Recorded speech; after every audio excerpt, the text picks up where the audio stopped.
Kaze neza kuri channel ukurikira ibiganiro byacu. Aha ni hahandi ukurikira inkuru za business cyangwa izerekeranye n'imari ndetse na technology. Ibi byose tubikora kugira ngo duhugurane, tumenye ibigenda hirya no hino ku isi kugira ngo ejo hatazagutungura, dore yuko ibi byose tuba tukubwira bifite uruhare rwinshi muri business yawe uzakora ejo ndetse nuko uzahitamo umwuga uzakora. Niyo mpamvu tugushishikariza gukora subscribe, unakangurira n'abandi nabo kuba bakora share bikagera kuri benshi kuko bishobora kuzakugira akamaro. Tukaturebere hamwe 2020 ni inkuru imwe yagiye ifata inkuru zose irazikusanya zimera, ndetse hari n'amakuru menshi tutagiye tumenya. COVID-19 cyangwa COVID-19 yatwaye ibintu byose, ariko twitega iki noneho muri 2021 tumazemo iminsi irenga 5. Ahangaha ikintu cya mbere ugomba kumenya, isi iri kugenda igana muri icyo twita impinduramatwara y'ibikoresha electric cyangwa ibikoresha umuriro w'amashanyarazi. Ahangaha turagebera ku modoka. Si inkuru yatunguye benshi kumva Tesla ubu ngubu iri mu makampani abarizwa muri SP 500. Ano ni amakampani 500 akomeye cyane muri Amerika muri stock exchange, akaba ari nayo ya mbere ifite ikisobanuye cyane kuri kampani irimo, iba yizewe ku buryo abaturage bagirira icyizere n'igihugu kiba cyifitiye icyizere.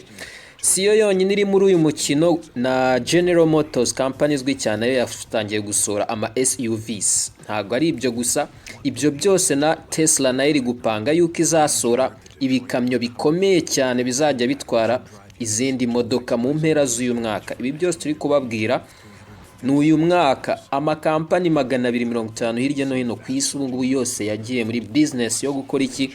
Business yo gukora imodoka zikoresha ibi byerekeranye n'amashanyarazi. Tubibutsa yuko n'inkuru ziri guhibiswa yuko Apple nayo igiye gushora muri iyi business, aho yabaje no kubona ibyo bita copyright cyangwa ntago ushoboye kumenya izina rya mu Kinyarwanda, uburenganzira ku bikorwa byabo ku byerekeranye batiri yabo. Ubu ngubu yaba yemewe, bamaje kugira ama copyright menshi ku byerekeranye n'batiri. Barize nabo bari gukora amabatiri ku buryo bivuga ko muri 2024 Apple nayo izaba ifite imodoka yayo.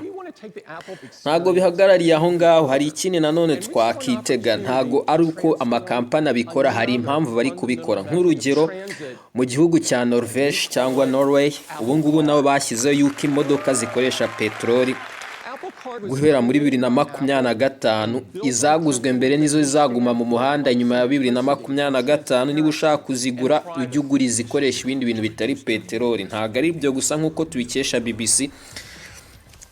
Mu Bwongereza naho muri 2030 bafite gahunda y'uko bazahagarika imodoka zose zikoresha peteroli. Ubu ngubu muri kumva aho biri kugana n'impamvu iyi mpinduramatwara y'ibikoresha amashanyarazi aho bigana. Ikindi kintu nanone ushobora kuzitega hano ni ikintu cyitwa ibintu byerekeranye n'imihindagurikire y'ibirere. Aho ngaho turi kuvuga ibihugu bikingiye cyane ku nganda, n'igihugu cy'u Rwanda nacyo twizera yuko mu myaka izaza kizaba kiri muri ibyo.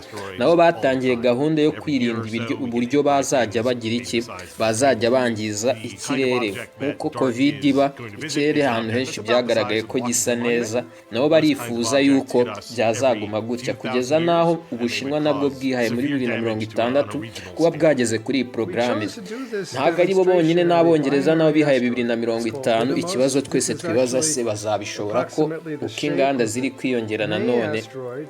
Nanone twibaza niba koko bazabishobora bakabasha kwigeza kuri izi ntego. Ariko icyiza nuko nabo babonye yuko bakeneye kino kintu. Ibindi bintu nanone ushobora kwitega muri 2021 ni ibyerekeranye n'ikirere. Abashinwa bamaje koreza ibyogajuru bitagira ingano mu kirere.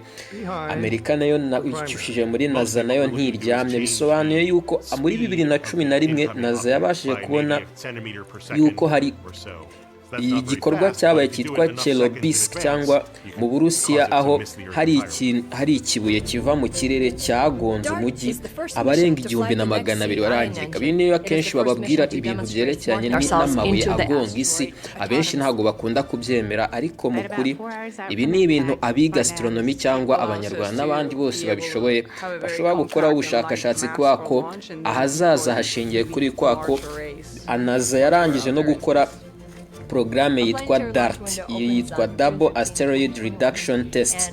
Aha bashoyemo amafaranga atagira ingano kugira ngo babashe gukora tekinoloji yarinda isi, kugira ngo izajye ihangana n'ibintu nk'ibi ngibi biba byateye isi.